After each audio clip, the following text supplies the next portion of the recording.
Welcome everybody to this seminar. I have the pleasure to introduce you Fahimeh Abedi and Jonh Zeleznikow. Today we are going to have the opportunity of approaching the use of AI in online dispute resolution. But before starting, please let me introduce you Dr. Fahimeh Abedi. Thank you very much for coming to Granada to this seminar. So we have the opportunity to explore new challenges, ways for our common research. Dr. Fahimeh Abedi is a research fellow at the Center for AI and Digital Ethics at the University of Melbourne. She's a person especially dedicated to explore this fascinating intersection of law and artificial intelligence. Today she belongs to the Ninian Stephen Law Program, New Legal Thinking for Energy Technology project that focuses on addressing the complex legal and ethical challenges posed by emerging technologies, specifically for lawyers in Australia. Furthermore, she's also a chief investigator for a research project titled Measuring and Evaluating Sustainability is SDG 5, Gender Equality to Empower Victorian Indigenous Women's Ownership of Agricultural Land. Fahimeh has published in renowned academic journals and presented her work in many international conferences focused on online dispute resolution.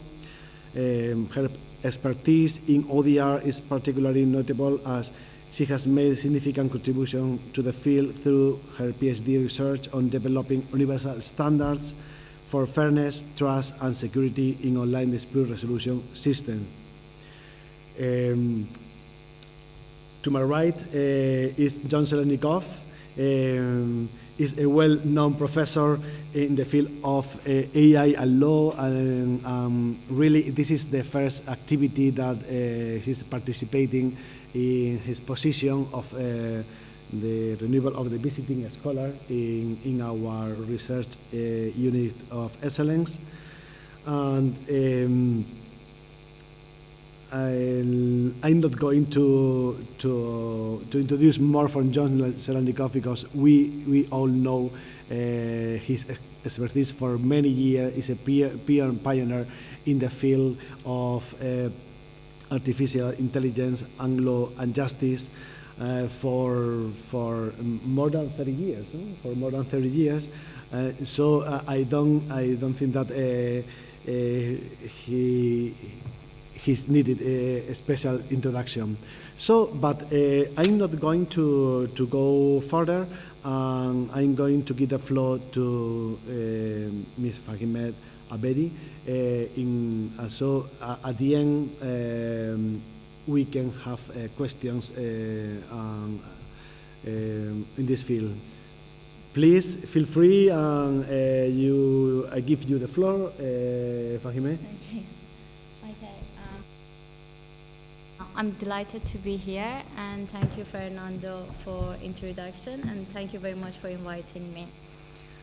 So I'm just, we have experts here, Fernando and John, so I'm not going to speak a lot about ODR. I'm just going to give you a very quick introduction about ODR.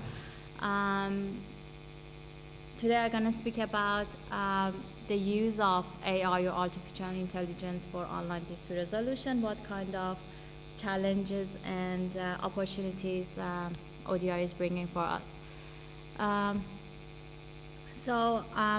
has rapidly transformed many of industries from healthcare to finance, and now it's making its way in dispute resolution. With AI and artificial intelligence transforming, it's making the way these days we approach disputes, a new way we can approach disputes in the digital age.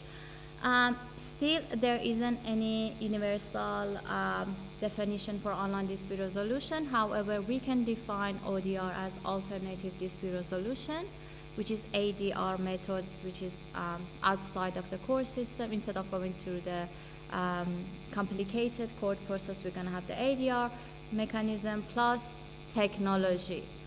So technology plays a very significant role, or we can say as a fourth party in ODR. Why we want to use ODR? Because of course ODR has numerous benefits. It's much cheaper. We don't need to travel, go to the court. It's more convenient. It will preserve the relationship between the parties. It's less, I can say it will bring down the tension between the parties, and it's less costly. It's more for time saving as well, as I said. It's more flexible. Parties can discuss together, negotiate, and come with a resolution. So there are great benefits comparing to going to the court. This is the ODR timeline, which I'm not going to go through all these different stages, but advances in dispute resolution and information technology over the past 40 years have led to the current stage of ODR. I can say the most important stage of ODR is stage 4, which ODR started to attract interest of governments such as EU, European Commission, which we had the regulation on ODR, but the regulation wasn't very in detail. I can say it was just very, if you see in the regulation, it's just giving some principles for the ODR. And then we have the stage 5, which some of the courts started to using ODR. And for example, we have the British Columbia Civil Resolution Tribunal, which is a good example of current court systems which are adopting ODR for resolving some kind of different type of disputes they have, for example, such as land disputes. So I'm just going to go to online ODR court. So even though that ODR was something which was developed outside the court system, but it's being now adopted by many of the courts. As you can see here, we have more than 100 courts in the world which have been adopted and are using ODR for disputes. And this information is taken from the ODR info, which is the primary source of ODR.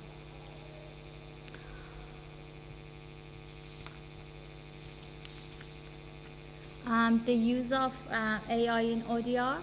So ODR has moved beyond the e-commerce, and now it's being also used for non-financial disputes. So first, mainly ODR was developed for business to consumer e-disputes, and now also is being used for non-financial disputes such as family law disputes.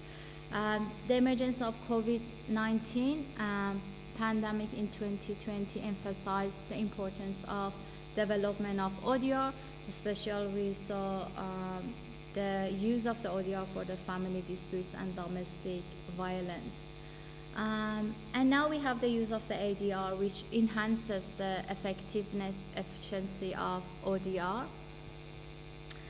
Some of the jurisdictions, they started to use the AI for the ODR, the ODR they have it. So they started to provide justice users with intelligent user-centric ODR systems, incorporating assessment and diagnosis AI tools. And most significantly, we have the use of intelligent ODR system is the British Columbia Civil Resolution Tribunal, which is using the rule-based system Solution Explorer to diagnose the dispute and provide legal information and tools. Benefits of using AI or artificial intelligence for ODR. So why we want to use AI for ODR?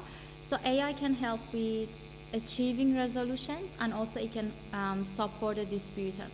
So in number of the ways it's helping with achieving resolution. For example, it can be used for the ODR for case organization and classification. It can be used for the negotiation facilitation, It can use for decision support via automated predictive analysis. So because the ODR, the AI, it's AI algorithm can give different solutions. It will use those historical data and it will use those precedents and legal information. So it will provide a number of outcomes or solutions to the disputants. So disputants will have a better opportunity to make a better decision, and if they are making a decision, it will tell them, for example, what would be the outcome of their decision. So that's why we call it is the predictive analysis. Now, it will offer them some outcome recommendations, and it can be used for analyzing and summarizing relevant cases. It will also support the disputant in regarding to translation services and voice-based assistant. It will help with intake and filing processes, and it will assess to information about similar cases.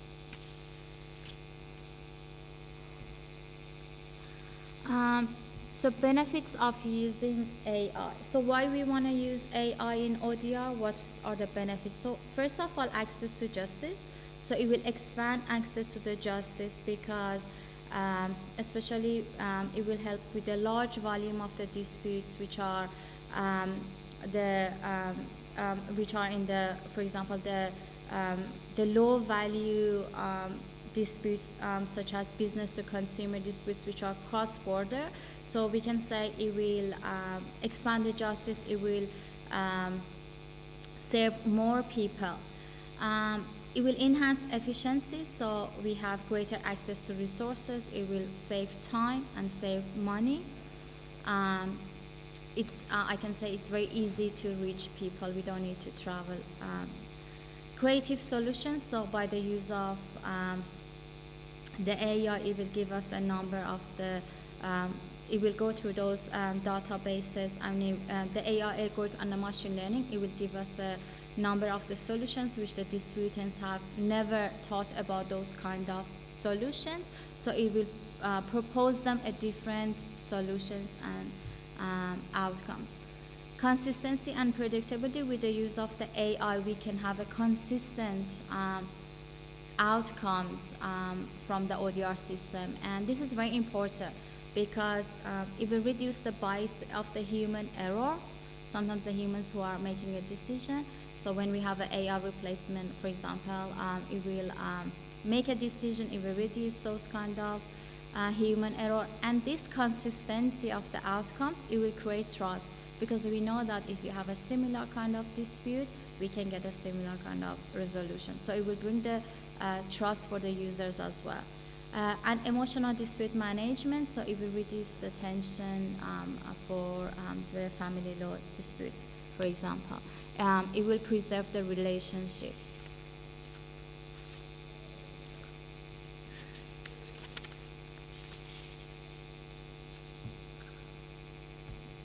Okay, so the use of the AI in mediation. So mediators also can use the AI as well. So AI can be, when we are talking about the AI in mediation, we call AI as a force party in mediation. And the question here is that how we want to use AI in mediation, whether we just want to give a full authority to the AI to make a decision, or whether we want to use the AI as a tool to support us or assist us in making a decision. And I think something that is very important is that when the mediators want to use the AI and get that kind of assistance, there's always a tension between transparency and confidentiality regarding the data. So they have to make sure that because the AI is being trained based on those data, so we have to make sure that we only give the fact and the fact patterns from the cases, excluding any personal information. So in this case, we can have the transparency, so because the disputants want to also know about how the process is going on, and also preserve the confidentiality.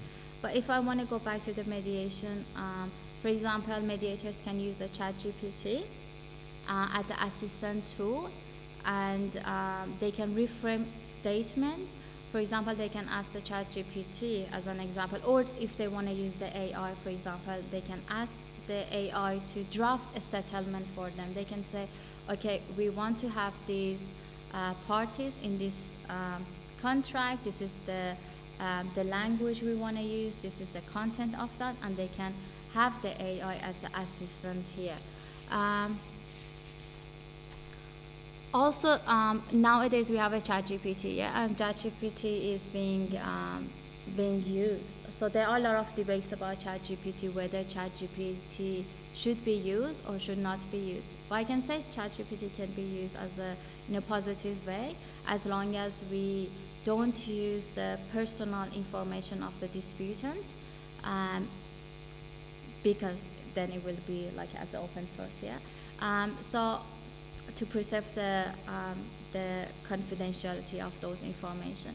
So ChatGPT can be used during the mediation, because sometimes during the mediation it would be hard for the mediators to think at that time what kind of responses they can give. I'm bringing here an example that ChatGPT can be used as an assistant. For example, I asked ChatGPT as a mediator, how should I respond if someone says to me that I'm stupid during the mediation, because it might make me very angry if someone says that to me. Or you may ask, how would someone respond if I told them blah blah.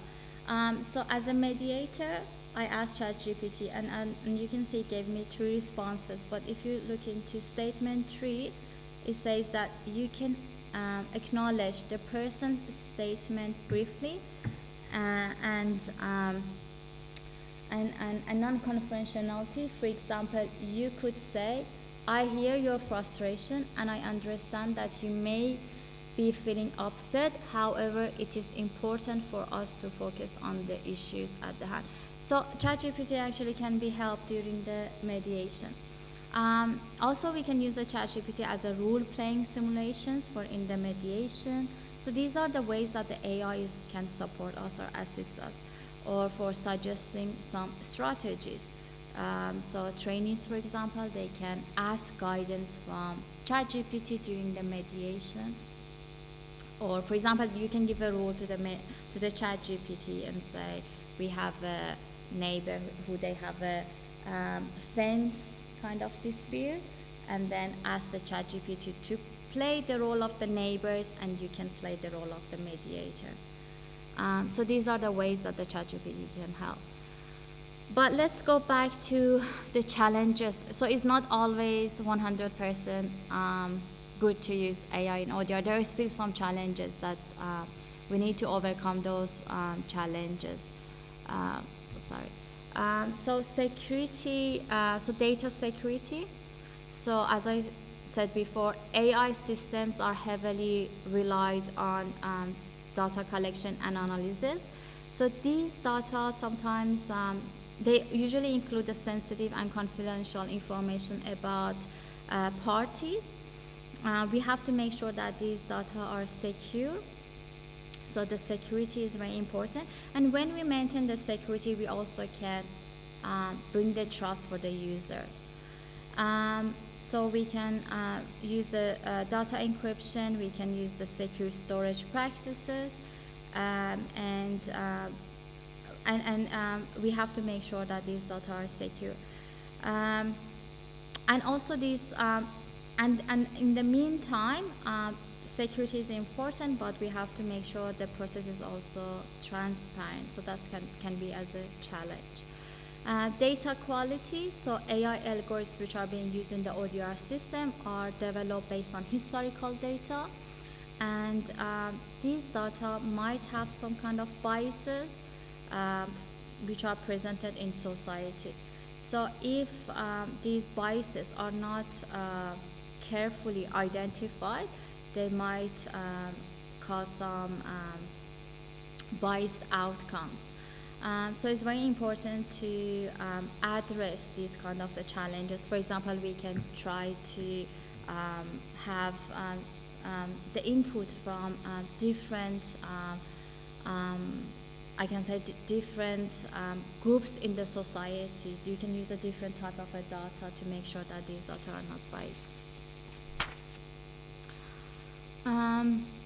Transparency, so there is a lack of the transparency because the AI algorithm is very complicated to explain for the user, so there is always this challenge that how we can explain these AI and machine learning for the users. So that can be another challenge because the users want to understand how the system has made this decision. And if they know that how the system has made a decision, they can trust that system and they can understand, yes, this decision, they can accept it because they know, okay, this decision is being fair, and they will accept it. Ethical considerations, so we need to have some ethical considerations or ethical guardrails, I can say, for not just only for the system but also the developers of these codes and the AI, to make sure that these systems are being fair, or there isn't, for example, any biases in the system, or for example the principles such as transparency and security and confidentiality, and they are always under the human control as well. And then regulations, of course, we need to have some rules and regulations for the use of the AI in ODR systems, to make sure, like, for example, these systems are accountable or they are transparent. So to enhance the use of the AI in ODR systems, there are two critical aspects that we need to address. One, we need to have some ODR standards. This can be as the ethical standards for the ODR systems, and also we need to have a governance for using AI in ODR. This can be as a regulations, the way we can regulate the ODR systems. When I was doing my PhD with Professor Jonh Zeleznikow, so at that time we worked on how we can develop, how we can measure three concepts of fairness, trust, and security in ODR systems. So we developed some standards for the ODR systems. In regarding to procedural fairness, we came up with equal treatment, respect, neutrality, consistency, trustworthiness, and ethicality rule. So these are the ways we can measure procedural fairness, because procedural fairness is also very important in the ODR system. If the process is fair, then the disputants can trust the process. And how we can implement the procedural fairness? Through these elements. So we need to bring the equal treatment. We have to make sure both parties, for example, have equal access to technology, to the internet.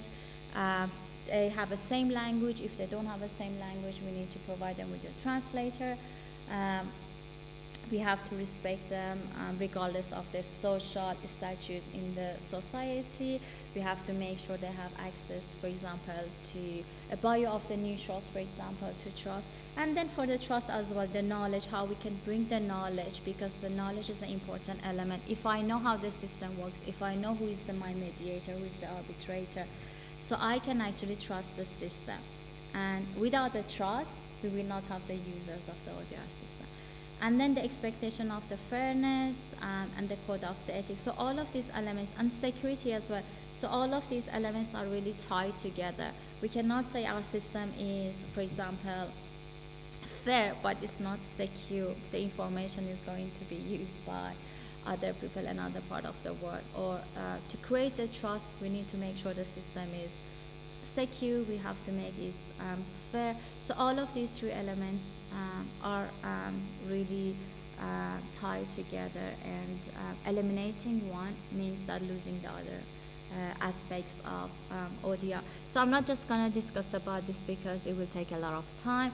I want to, the International Center for Online Dispute Resolution System and the National Center for Dispute Resolution, also they have developed some standards for the ODR. They say that ODR needs to be accessible, accountable, competent, confidential, equal, fair, and impartial, secure, and transparent. So when they have developed this, it wasn't mainly focusing on AI, but still they have some ethical, some standards or the principles which can be applicable for the use of AI in ODR. So for example here, the principle of equal, which says that human oversight is required in ODR system design and auditing to identify bias, make findings transparent to ODR providers and users, and eliminate bias in ODR process and outcome. So what I want to say here is that even though we don't have really ethical principles for use of AI in ODR, but still some of the principles which has been, some of the standards which has been developed for the ODR can be used for the use of AI in ODR. And then we have the European Ethical Charter on the use of AI in judicial systems. So this is as a kind of a regulation which is being developed for the use of AI. This was being approved in 2018 by the European Commission. So the principles which are being developed also can be applied for the AI in ODR. One of them is the respect for the fundamental right. So we have to ensure that the design of the AI tools and the services are compatible with the fundamental rights such as privacy, equal treatment, fair trial, and reasoned decision. Non-discrimination. So this is about, we have to make sure that the data we are using, there isn't any kind of biases in them, and we have to prevent for any kind of discrimination between individuals or groups. We cannot use the AI in a way which is going to promote discrimination between different individuals or groups. Quality and security. This actually goes back into, we need to have a cleaning set of data and the use of certified data. So indeed, this is more about the quality of the data. So we have to make sure that we have to secure the data. We need to have a clean data and make sure that no one can access this data and make any changes to this data, because it might cause to some biases outcomes. Transparency, impartiality, and fairness. So we have to make the data processing methods accessible and understandable. We need to have some external audits, and we have these kind of the principles by the ones which I explained in the previous slide, which was developed by ICODA. And then under the user control, this is a very important principle.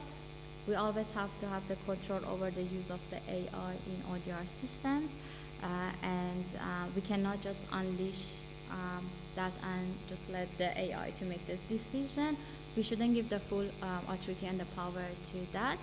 So maybe we can use the AI in a way which can assist us in regarding to achieving solutions, because I think it's now still there are some drawbacks in the use of the AI, and we need to first make sure that we remove those kind of drawbacks. Key considerations. So data-driven change. So one of the things we can do to remove maybe the biases in the data is that maybe we need to have a new data, generating some new data, because we know that the biases are inside the data rather than the algorithms. So because the algorithm is using the data, so the biases are in the data. So it's very important to have maybe a new set of the data, because the AI system usually makes the decision based on the previous experiences, but the assumptions based on the past experiences. Open source code is very good because it will build that kind of trust and transparency, and it's one way that we can make sure that the algorithm is open source. So this will allow the users and the public to access to that, examine that, and if there are any biases, they can identify that. Evaluative AI algorithm. So evaluative AI algorithm is also should provide the option of the human review to the parties involved in the without any additional cost. So this will also help to build the trust. It will improve the quality of AI. We also need to have extensive human supervision. So at least for the next decade, we need to have this extensive human supervision, because if the mechanism does not really work properly, so we can disable that. We will have still this chance. Yeah, and I'm finished with this. Thank you very much. Thank you very much. Thank you very much,